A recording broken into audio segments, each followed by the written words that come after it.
What are some common skin mistakes or like myths that you see a lot that she's giving me a look right now. She wants to dive into this one. Well, yes and no. I mean, everything's triggering and controversial to people, I'm sure. Let's go there. But I mean, I'm not about doing invasive skin treatments for the most part, because I really want to maintain the barrier. And when you damage that barrier, it's really hard to reverse. So I personally have never done a chemical peel, and I've never done an invasive laser on my skin. So I don't recommend it for other people. People, I think, sometimes get confused where they think I'm talking about chemical peels in the chemical sense of like no chemicals and non-toxic. It's not even what I'm talking about. I'm actually just talking about chemicals that are causing barrier damage. So that's something that really upsets people. Or when I talk about not doing things like tretinoin. Yeah. Let's talk about that They get really upset about that one. I don't. It's like, if I was to tell you, okay, don't drink apple juice, like the way that people, the response that they get. But if I was to say, drink apple juice or use tretinoin, it would be like crickets. Nobody would have a thing to say. They'd be like, oh yeah, she said to do it. I'm going to do it. Why is it so upsetting to people when I say, don't do something? You don't have to take my advice. Yeah. It's just there. I mean, I'm just telling you what I've seen personally and professionally, and what I also have not done to my skin. And this is the outcome. So I'm just giving my kind of 2 cents, I guess, and my experience. But it's really upsetting to people. I know a lot of estheticians who don't like tretinoin. I think even Candace, who I go to, she's amazing. I don't think that she likes it. Well, I know. Well, I don't want to speak for her. I don't think she likes it. I remember I had Amy Chang on the podcast recently, and she said something about dermatologists aren't going to like this, but I don't like this. And yeah, you're so right. Like, it's very triggering for people. Why? I'm not sure why. That's just kind of like the climate that we're in right now. But yeah, they get very upset about like certain things. They like do. And the that. chemical peel one too. They really get mad at me, and estheticians just come for me. Really? Oh my God. You do a peel though, right? I do a non-chemical peel. Okay, tell us what that is. So it's a high dose of retinaldehyde. So it's a liposomal delivery system, so it doesn't damage the skin's barrier. So, and it's just a high dose of vitamin A. And if people are going to say, that tretinoin is vitamin A, aka retin A, it's different. That's a synthetic generic form versus the natural form. So it does prevent barrier damage, which is why I offer that peel. And instead. You do that how often? I do it every 30 days. Okay. And you can do it at home? Yeah. People can do it at home? They can get it from you? Yeah. Okay. Yeah. I can get it from you? I will be sending you one, don't worry. Just turning be prepared this into my own personal episode. Just put it down the list. Yeah. Dior. Yeah. Oh my God, yes. Okay. So no tretinoin, no chemical peels, no invasive lasers. No what else? Cleansing in the morning. Okay. No toners. Okay. No scrub exfoliants. Okay. No chemical exfoliants. Just think of it like, be really gentle and delicate to your skin. I wish that I could just get away with like using tallow on my face. A lot of people ask me that, and I have a lot of tallow brands that like want me to use their products. I just like more active ingredients and products for my skin, as natural as I can, of course, without, damaging my skin. But unfortunately, things like tallow just don't do enough. But I really want to be very gentle to my skin and not burn it, not harm it. I don't like to, scrub and all those scrub cleansing mechanical things like the little silicone. Yeah. I mean, I don't know what else is out there. I remember I did a long time ago. What was the electric one? The brush. Oh, Clarisonic or something? Yeah. I definitely had my own, like, you could put your name on it. Yeah. I definitely had one of those. And the bacteria. Yeah, I was going to say. It's disgusting. Cesspool. It's disgusting. Yeah. So, I want to like make sure that we're not doing too much where we're just stripping it down so much. Like, I'm pretty anti-hydrofacials. Same kind of thing. Or it's very stripping to the skin, tugs on the skin too. I'm trying to always like keep everything super tight, and I don't want to, I don't want to pull too much. I don't do like waxing on my eyebrows or anything like that. Yeah. I remember I had, who was it? Dr. Heather Rogers. And I mean, she's a dermatologist. She's an advocate for things like lasers and stuff. But she said that there is an inclination to do more, to ramp it up. The older you get, the harder you're going with laser, the harder you're going with the actives, the more tretinoin you're doing. And she was talking about how that actually has the opposite effect, because you need to be preserving the integrity of your skin as you get older. And our skin is already getting thinner as we age.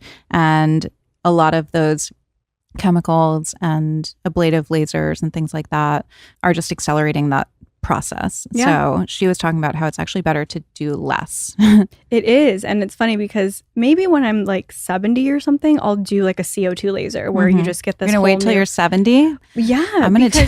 No, I mean, I'm just saying because at that point, when you're dealing with so many wrinkles and your skin elasticity has changed so much, you might need something I'm going to be invasive. doing that peel. Have you guys seen it? On TikTok. I know what you're talking about, where the whole new face comes. It's terrifying. Where like you need to be hooked up because you can go into cardiac arrest. I can't. Because it completely burns. And then have you seen this? You're not doing that. I'm kidding. Maybe. It's crazy though. It like literally burns and then they take it off like a shell. It's like a crust. It's like a shell of your face. They take off.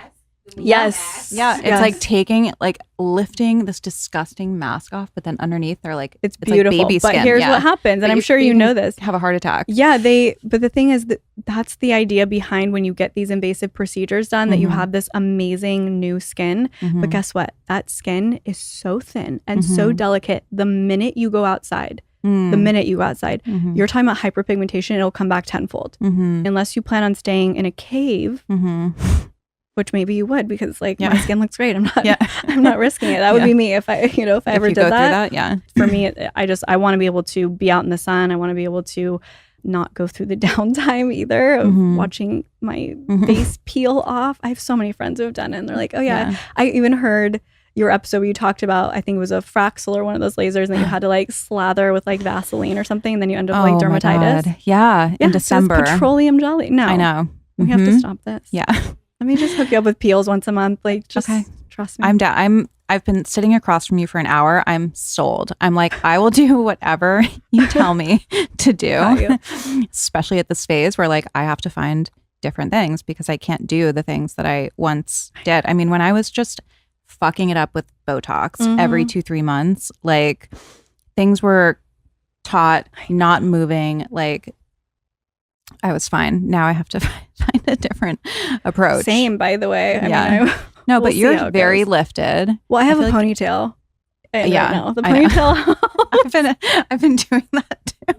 I didn't do it today, but I've been trying to do like, I don't know if you've seen on TikTok, of course. Oh, the thing? Yes. I can't do it I have a small head, so like I can't hide that if I do it. It's like either I have to be very like intentional with it. I have like, it's the front pieces are too short. So it's like, and also I don't want to be tugging at that skin. Like I used to wear a ponytail often. I hardly ever wear ponytails anymore because I don't want to pull on the skin, because it actually can work in the reverse where you're stretching the skin out too much. Oh God. Yeah. We just can't win.